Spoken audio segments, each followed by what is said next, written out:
rapidamente ao longo da vida.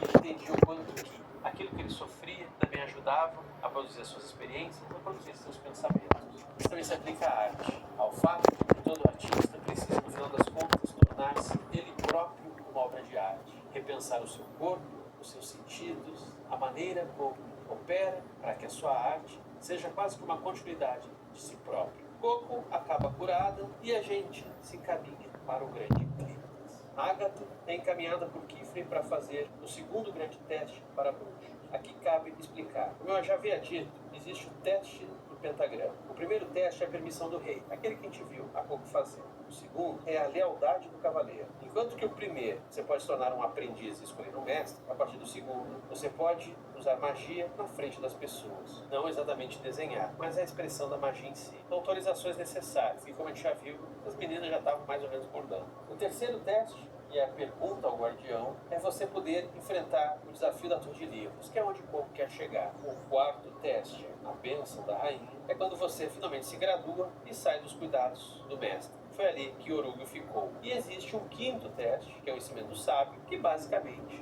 permite que você seja um professor. Cada teste é extremamente complexo, com desdobramentos bastante malucos, e no caso desse segundo teste, ele se dá na caverna da Costa da Serpente, o Cabo Lomo Nonor. Esse segundo teste ganha o nome de A Lealdade do Cavaleiro, porque trata-se de uma missão de proteção e escolta, da entrada até a saída da caverna, como se fosse o cavaleiro de alguém. No caso, eles precisam escoltar Melfons. A questão é a seguinte: a caverna da Costa da Serpente é uma ruína mágica da época do caos, e isso acabou atrapalhando a reprodução dos Melfons. Então, o que os bruxos fazem é escoltar esses animais para que eles consigam ir para outra região onde eles costumam reproduzir e passar o inverno. Para isso, quem for fazer esse segundo teste também deve usar um manto que faça com que eles pareçam também Melfons para os outros. Isso também serve para que os aprendizes aprimorem a técnica de desenhar, produzir círculos mágicos dentro do manto, sem com que os outros percebam. Ifre, porém, tem uma surpresa. Não só Agatha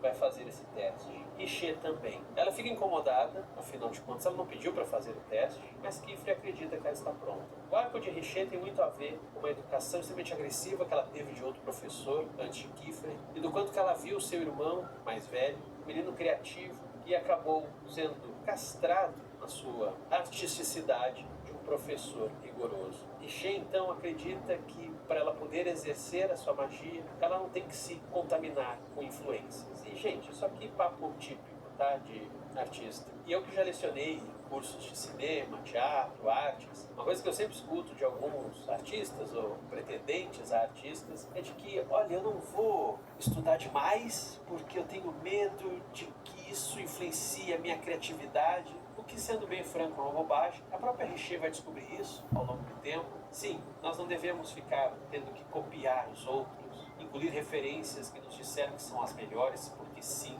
tudo isso é realmente uma bobagem, é uma violência contra o artista, contra a arte. Mas enriquecer repertório, ampliar as referências, isso por si só não é um problema. Pelo contrário, só ajuda. Mas nesse momento isso é difícil para ela, e ao seu lado existe uma espécie de sombra do que ela viveu. Um outro menino, um outro mestre, está prestes a fazer o seu teste, chama-se Albi Online é um MMORPG sandbox no qual você escreve sua própria história.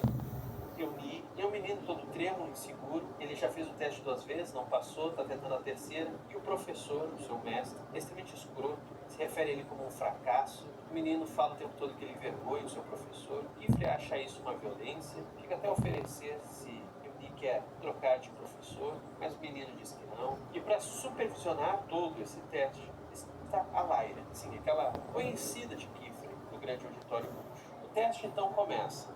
Euni, Agatha e Richer, supervisionadas por Lyra. E lá dentro do labirinto, elas vão perceber, escoltando os Melfons, que o desafio é muito mais complicado do que parece. O labirinto distorce a ideia de gravidade. Ele é escuro, repleto de armadilhas, como a Lyra esclarece. É um grande teste para se proteger da magia com magia. Do lado de fora, o Coco e Tete esperando, Kiefer conta um pouco de história. O primeiro teste surgiu do rei Dadá, não se deu por satisfeito enquanto sua coroa não alcançasse a mais alta posição. E daí ele fez as montanhas levitarem para que ele pudesse observar em altura o campo de batalha, mas que também lá colocasse o signo daquilo que seria o seu reinado, o mais altivo. Já quanto a Lomononor, outrora este lugar era um grande país, com uma grande habilidade em ouriversaria, ou seja, era um lugar coberto de ouro e os habitantes utilizavam artefatos mágicos para fazer mais ouro. Isso fez com que o povo se tornasse soberbo, ensimismado, xenofóbico e aos poucos começou a se voltar contra si mesmo, já que tudo tinha que ser belo e reluzente. Pobres, doentes e pessoas feias não deveriam mais entrar no país, e aqueles que assim eram precisavam ser transformados em esculturas de ouro, já que gente feia não serve para muita coisa, que ao menos seja um interessante objeto de decoração. Isso acabou produzindo o colapso de Lomonor, e aquele tanto de ouro fez esse povo que vivia dentro de uma montanha colapsar por dentro, literalmente. Restou apenas o caminho da Costa da Serpente, e a caverna se tornou um labirinto. Por isso que, para lembrar todos os eventos traumáticos da época da magia do caos, da época em que ainda não havia ordem, que os testes são realizados justamente nessas ruínas, tanto na Cordilheira da Dá, quanto no labirinto das Costas da Serpente. Voltando, portanto, para aqueles que estão participando do teste, a gente vê que os perigos são dos mais variados, mas eles estão se virando. Reunião um tanto inseguro, errático, tenta decorar o caminho que ele já fez 2 vezes antes, mas no final das contas, Agatha, que tem mais recursos, e Richer, que é mais intuitivo, ambas acabam encontrando saídas melhores. Apesar de tudo, rola uma cooperação entre os três, vínculos vão se firmando, mas tudo vai dar errado porque, bem, os bruxos chapéus com água têm seus planos. A Lyra é atingida e os jovens agora precisam lidar com os desafios do labirinto, com a escolta dos Melfons e com Sassaran, um chapéu flutuante com um olho na costura vertical e uma capa também esvoaçante, e cujo objetivo ele próprio declara: nós não queremos destruir vocês, nós queremos é fazer com que vocês usem as magias, não permitem que vocês usem. Nós queremos apenas acelerar o processo de um mundo onde a magia será libertadora. E para isso, nós não medimos sacrifícios. E a partir desse ponto que essa história, que até agora estava tão fofinha, começa a ficar meio dark fantasy. É aqui o de Witchhead ele vai encontrar um pouco de Berserk. Porque em diferentes instâncias, as merdas vão acontecer. De um lado, Sassaran vai desenhar em Elni uma magia proibida, que vai transformá-lo em um monstruoso lobo escamo, disposto a caçar Agatha